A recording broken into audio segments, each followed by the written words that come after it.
Assalamualaikum warahmatullahi wabarakatuh. Saya Syahabuddin. Terima kasih banyak kerana anda berada di channel YouTube saya dan terima kasih banyak jika anda telah tekan butang subscribe. Kalau belum tekan butang berkenaan, tekan butang itu sekarang. Jika ada video-video yang bermanfaat, insya-Allah akan ada di feed YouTube anda. Baru-baru ni jadi viral lagi dan lagi. Beberapa kali telah viral isu yang sama berkaitan tentang hadis minum kopi. Jom kita tengok video berkenaan sama-sama dan kita berikan ulasan selepas itu. Dari Al-Habib Abu Bakar bin Abdullah Al-Attas, gurunya Habib Ali Habsyi. Dikatakan Syadili. bahwasannya ada seorang syekh yang bernama Hasan Al-Maghribi. Thumma dhata yaumin ijtama'a bin Nabi yaqadatan. Syekh Hasan Al-Maghribi ini bertemu dengan Nabi secara yaqadah, enggak tidur, yaqadah, dalam keadaan terjaga. Kemudian Syekh Hasan Al-Maghribi ini mengatakan, "Ya Rasulullah, berikan kepadaku wasiat." Kata Rasulullah, "Sa'ufiduka bithalathati hiswal." Aku akan memberikan faedah kepada kamu 3 faedah. Hiya li khassa amlin nas ama. 3 faedah yang kau akan berikan kepadaku ya Rasulullah, itu khusus untuk pribadi diriku atau orang yang mendengarkan yang sampai cerita ini kepadanya, orang umum. Kata Rasulullah, apa? Untukmu dan juga untuk orang yang sampai berita ini. Apa itu? Kata Rasulullah, yang pertama adalah al-ula idza hamalta subhata litasbihin tu'addu musabbihan sabahta biha am lam tusabbih.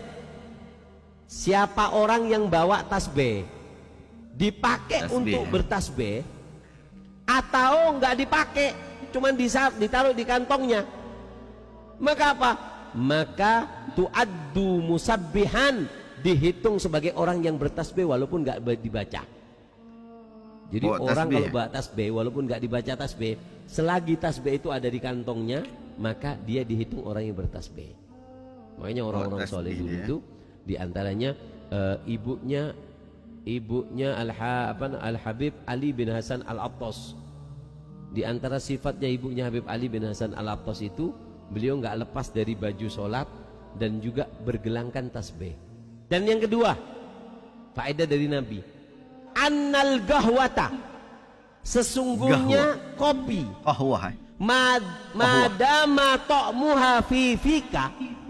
Kata Rasulullah ketika bertemu kepada Syekh Hasan Al-Maghribi, kalau kopi, rasanya kopi itu masih ada di dalam mulutmu, tastaghfiru lakal malaikah, maka malaikat akan selalu mengistighfarkan kepada kamu selagi bau kopi masih ada di mulutmu. Wa thalith, dan yang ketiga, julusuka inda wali min auliyaillah, duduknya kamu di depan orang soleh, hayyin au mayyit, dia masih hidup atau jasadnya sudah tergeletak meninggal.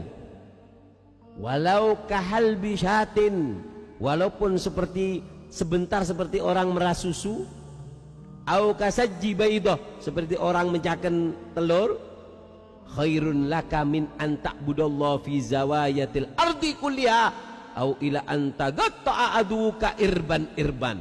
Maka duduknya kamu di depan orang soleh yang hidup atau yang sudah meninggal, itu lebih baik daripada kamu beribadah, walaupun kamu beribadah dari banyaknya ibadah sampai tangan kamu ini terputus, terpotong-potong karena banyaknya ibadah, walaupun sebentar duduk di depan orang soleh. Allahumma shalli ala Muhammad. Okey. Sahabat-sahabat yang dirahmati oleh Allah SWT sekalian, hadis berkaitan 3 wasiat ini adalah hadis palsu, tidak sahih. Ada beberapa sebab berkaitan tentang hal berkenaan. Saya akan pecahkan kepada beberapa isu. Isu pertama, pada zaman Nabi SAW, kopi belum ditemui. Orang tak pernah kenal lagi menatang kopi ni menatang apa. Mereka tak tahu kopi ni apa dia. Bahkan tiada sebarang hadis yang sahih menunjukkan bahawa Nabi SAW pernah minum kopi. Bahkan jumpa kopi pun Nabi tak pernah. Tak ada hadis dalam bab berkenaan. Dalam teks sejarah pula, kopi baru dikenali pada kurun ke-10 Hijriah, iaitu sekitar tahun 900 Hijrah. Lebih kurang 500 tahun yang lepas.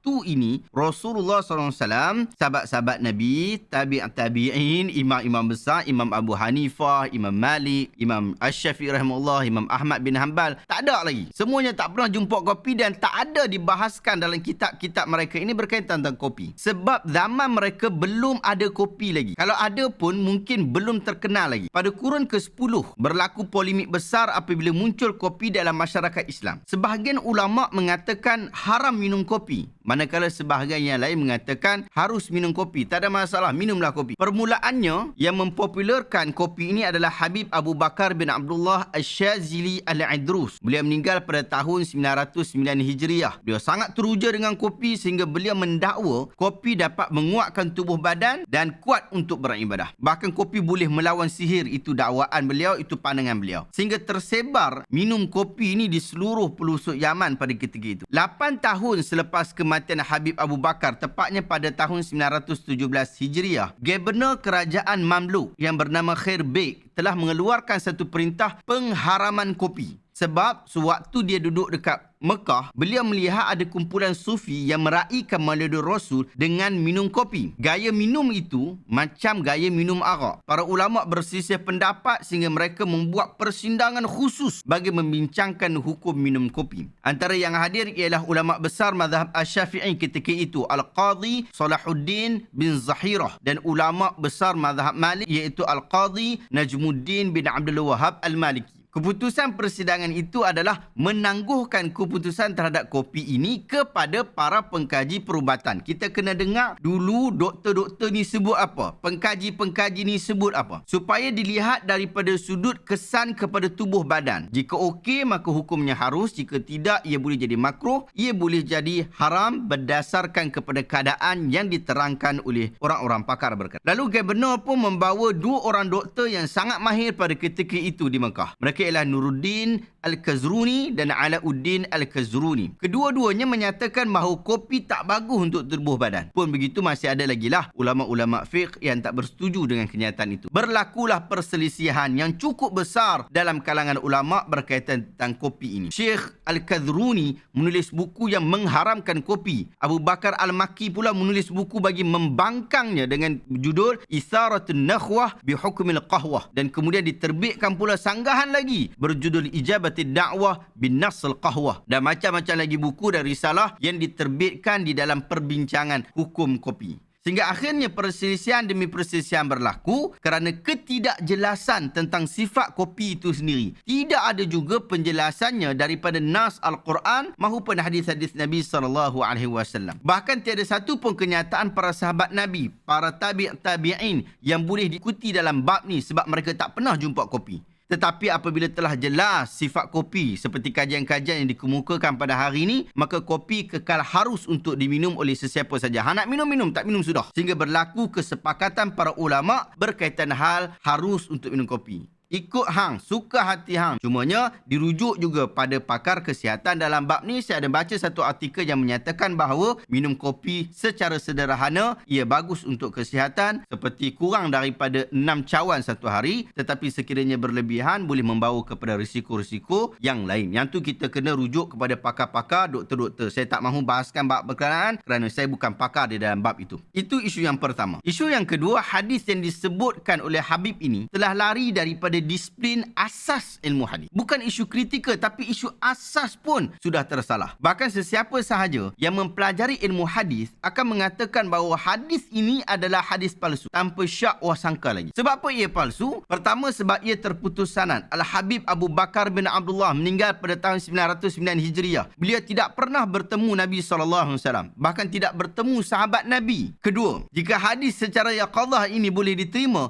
maka Hasan Al-Maghribi itu akan disebut sebagai sahabat Nabi. Sedangkan itu satu perkara yang mustahil. Ketiga, sahabat-sahabat, mari kita berfikir. Sungguh pelik apabila Fatimah radhiyallahu anha bintu Rasulillah begitu sedih dengan kewafatan baginda sehingga beliau meninggal 6 bulan kemudian. Fatimah meninggal 6 bulan kemudian kerana dia tahu bahawa tidak lagi dapat menemui baginda di dunia ini. Dia sedih sangat. Tetapi sang Habib mengatakan dia bertemu Rasul SAW dalam keadaan jaga setelah kewafatan baginda. Sungguh pelik apabila isteri baginda Aisyah berperang dengan Ali, sepupu baginda dan menantu Nabi, sehingga berlaku kematian dalam kalangan sahabat-sahabat Nabi. Hal itu berlaku kerana Nabi tidak pernah lagi hadir kepada mereka kerana baginda Nabi SAW telah meninggal dunia. Tiba-tiba Nabi hadir kepada sang Habib untuk bagi tahu tentang kelebihan kopi. Adakah kopi lebih penting daripada darah umat Islam, sehingga Nabi SAW terpaksa untuk hadir secara yaqadah bertemu dengan si Habib ini dengan tujuan nak bagi tahu bahawa kopi, siapa yang minum kopi, siapa yang bau kopi, bahkan bauan kopi itu, aroma kopi itu masih melekat dekat mulut dia, maka malaikat akan meminta ampun kepada dia. Ini semua perkara merapu, perkara yang jauh daripada kebenaran. Isu ketiga, sahabat-sahabat, berhati-hatilah dalam menukilkan, kerana anda sedang menukilkan sesuatu daripada Nabi Muhammad SAW. Semak dulu sebelum sebar, kerana bimbang perkara bodoh macam ini pun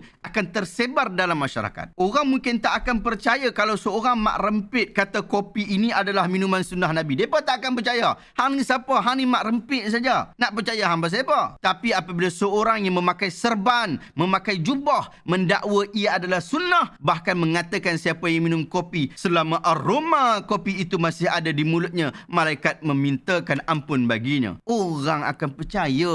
Sebab kulit yang anda tunjukkan adalah kulit agama. Hati-hati sahabat-sahabat, berhati-hati. Nabi SAW sudah berpesan, inna kadhiban alayya laysa kakadhibin ala ahadin, man kadhaba alayya muta'ammidan falyatabawwa maq'adahu minan nar. Sesungguhnya berbohong atas nama aku tidak sama dengan bohong atas nama orang lain. Sesiapa yang berbohong atas nama aku secara sengaja, maka tempat duduknya daripada api neraka. Hadis ini sahih, riwayat Imam Al-Bukhari dan Muslim. Mungkin ada daripada kalangan penonton akan berkata bahawa ini adalah isu kecil saja. Ya, anda akan nampak ia isu kecil apabila anda hanya melihat pada secawan kopi. Tetapi anda akan merasa ia adalah isu besar apabila melihat bahawa ia adalah salah satu daripada penggunaan nama Nabi dengan cara tidak amanah. Berbohong tapi guna nama Nabi Muhammad SAW.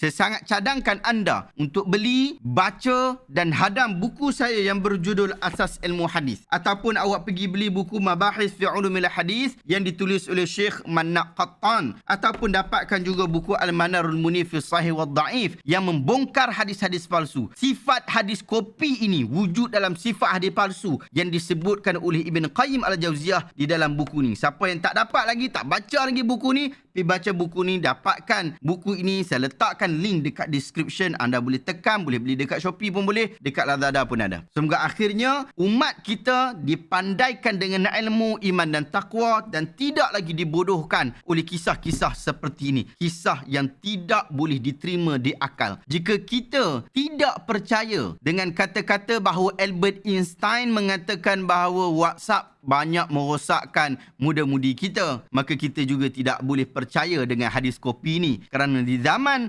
Albert Einstein belum ada lagi WhatsApp, bahkan internet pun belum ada pada zaman Albert Einstein. Demikian jugalah kopi ini belum ada pada zaman Nabi SAW, maka dakwaan bahawa ia daripada sunnah Nabi ataupun wujud dakwaan bahawa Nabi SAW menyebutkan tentang kopi, semua itu adalah hadis-hadis yang tidak sahih. Minum kopi, jangan pergi sandak dekat Nabi SAW. Terima kasih banyak sahabat-sahabat. Adakah anda dapat sesuatu ilmu yang bermanfaat pada hari ini? Jika anda rasa video hari ini bermanfaat, tekan butang share. Semoga orang lain juga mendapat manfaat yang sama. Jangan lupa untuk mendaftar sebagai anggota Koperasi Usaha Ilmu, Usahawan Ilmu Perhati Rakyat Malaysia Berhad, untuk bersama-sama dengan saya, join saya dalam tim memandaikan umat dengan ilmu. Terima kasih banyak. Assalamualaikum warahmatullahi wabarakatuh.